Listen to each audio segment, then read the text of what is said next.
Hallelujah. Odofoɔ me ma wakɔ abade ba wote ase dwumadi so. Yɛda Onyankopon ase sanso ɔne yɛdi ne yie. Ɔne yɛdi ne yie dodo.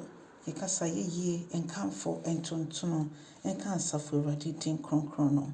Ɛnnɛ nso so yɛbɛfa yɛadesua no afiri Galatifoɔ wɔmati mmiɛnsa. Ne kyekyɛmu 26 ɛde kɔsi 29. Adofo mama yɛntie Awurade asɛm bra Nyame nkronkron kasa kyerɛ yɛn. Mama yɛnsiesie yɛakoma sɛ Nyame nkronkron kasa kyerɛ yɛn. Nyame nkronkron yɛ yɛn ho nsɛnkyerɛnne ɛwɔ Jesus Christ din mu. Hallelujah. Adofo mama yɛntie Awurade asɛm. Nyame asɛm ɛka kyerɛ yɛn ɛwɔ Galatifoɔ wɔmati mmiɛnsa ne kyekyɛmu 26 ɛkɔsi 29 ne sɛ moyɛ Onyankopon mma. Na ɛnam gyidie so ɛna Kristo Yesu wagye yɛn aba agya ne nkyɛn. Ɛsiane sɛ ɔsɛ ɔbaa ne diem ne deɛ angye no. Ne mmom dodoɔ agye no no ɔna agye ne din diiɛ no ɔma mo tumi sɛ ɔmoyɛ Nyankopɔn mma. Adofo asɛm wei yɛ asɛm a ɛɛdɛ ɛfisɛ yɛhwɛ mfeɛ dodoɔ a ɛtwam over 2000 years ago a Yesu Kristo bɛdii saa dwumadie ɛde maa mene wo. Na waka to hɔ sɛ ansa na yɛkora yɛbɛba asase so no na wɔdi saa dwumadie no ama yɛ dada. Ɔde ne mogya no atɔ yɛ aboɔden na wama yɛ kwan sɛ yɛnyɛ Onyankopɔn mma a yɛnam Kristo Yesu so. Ɛnnɛ yɛne Kristo Yesu ɛbɔ mu ɛdi adeɛ ɛyɛ nokorɛ saa. Ɛyɛ nokorɛ wɔ berɛ a wafa Yesu Kristo sɛ Awurade na ɔkra agye nkwa. Na woma ho kwan sɛ Nyame nkronkron dandan wo na ɔmfa wo ɛmfa beebi a Onyankopɔn pɛ sɛ ɔde wo ɛfa. Yɛmunu na yɛbɛtumi aka sɛ yɛne yɛma ho kwan sɛ yɛmbɔ Yesu yɛne Kristo Yesu nyinara ɛnsɔre nkonimdie mu. Na afei ɔsɛ yɛnhyɛ ntare foforɔ. So obi ba Kristo mu a ɔyɛ abɔdeɛ foforɔ. Nneɛma dada ne nyinaa atwam na hwɛ nneɛma nyinaa ayɛ foforɔ.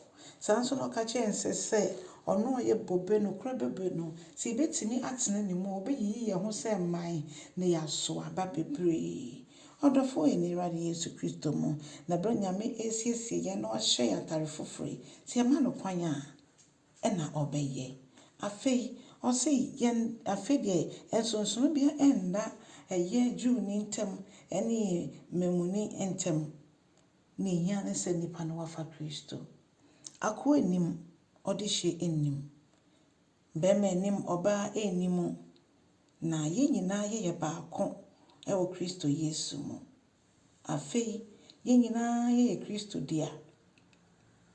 Sɛ yɛpɛ sɛ yɛyɛ Abraham aseni anaasɛ ɛmma a yɛn nso so yɛn nsa bɛtumi aka Abraham nsɛm nhyerɛ ne bi dia.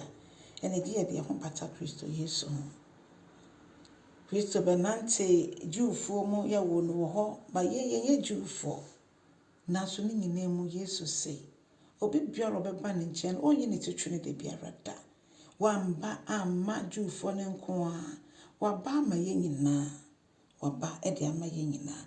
Nti ɔdɔfoɔ Yɛnam nto yɛtu Kristo mu ɛtwa sɛ yɛsese ho sɛ deɛ David kan no Awurade hwehwɛ me mu sɛ bibi wɔ me mu a ɛnhyɛ wɔ nyonyam a Awurade na Awurade wanane no ama me. Awurade nane no bubu me nane me nasa yɛ me foforɔ. Saa na mogya no so ɛpem ma yɛn ti sɛ yɛdwane to mogya na Onyankopɔn ɛnam Yesu Kristo mogya no so bɛsiesie na yɛasa fata ne ne onyam din no. Ɔdɔfoɔ Onyankopɔn ɛhwɛ yɛn na ne da yɛn so sɛ yɛbɛda ne mene yɛdi akyerɛ.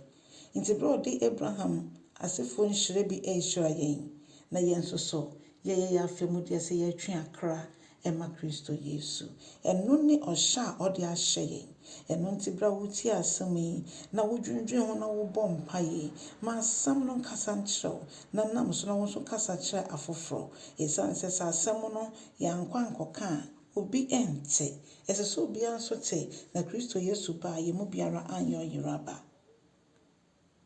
Ɔdɔfoɔ enipa a yɛnya no Kristo mu no mama yɛne afoforɔ nso ɛnkyɛ saa ɛnipa no ɛno nti kyɛ asɛm yi fama afoforo na obi biara a obetie Nyankopɔn asɛm no Nyame asɛm yɛ no ho nsɛnkyerɛnne nti Kristo nka yɛn ho nondom bɔ yɛn sɛ wamba ɛnna a yɛbɛhyia ɔkyena nso so ɛwɔ dwumadie yi so Onyame nhyira bebree yɛ ɔsampakeni ɛma wiase nyinaa bye bye.